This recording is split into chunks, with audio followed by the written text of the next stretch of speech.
Bien à vous, bienvenue à tous et à chacun à nouveau sur cette chaîne dénommée les perturbateurs endocriniens.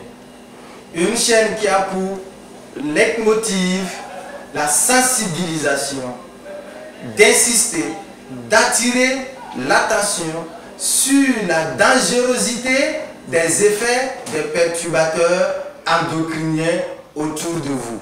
Notre présentation de ce jour a pour thématique impact des perturbateurs endocriniens sur la fertilité féminine. Je m'en vais de ce pas dérouler le plan qui sera le fil conducteur de cette présentation.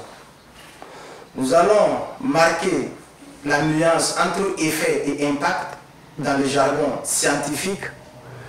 Ensuite, parler des facteurs environnementaux et génétiques pouvant être à l'origine de la baisse de la fertilité féminine. Évoquer la notion du syndrome de dysgénésie ovarienne, en abrégé SDO. Parler du syndrome des ovaires polykystiques, en abrégé SPOC.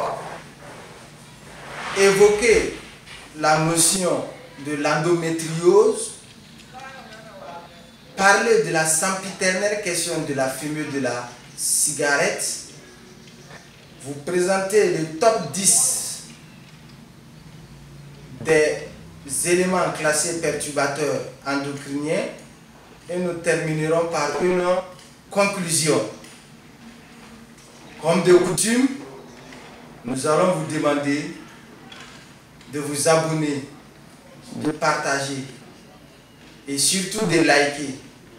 Partagez surtout pour que cette vidéo va au-delà des frontières afin de pouvoir amener nos mamans, nos soeurs à avoir une prise de conscience.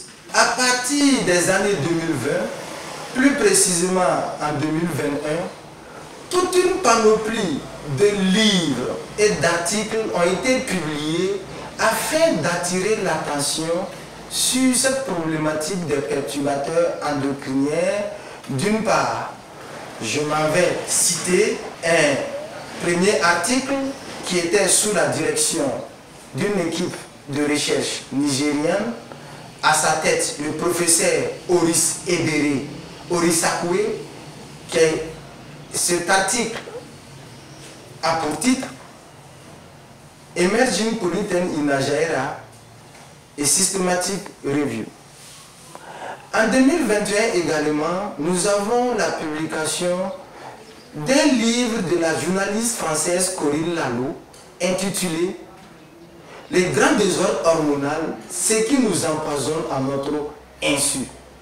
Toujours en 2021, nous avons un article de revue du professeur Gilles-Éric Serralini titré Endocrine disruptor also function as nervous disruptor and can be renamed endocrine and nervous disruptor.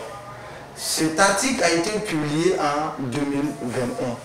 Cette fois-ci, en 2023, nous avons le livre de la docteure Mélanie Popov intitulé Les perturbateurs endocriniens, on arrête tout et on réfléchit.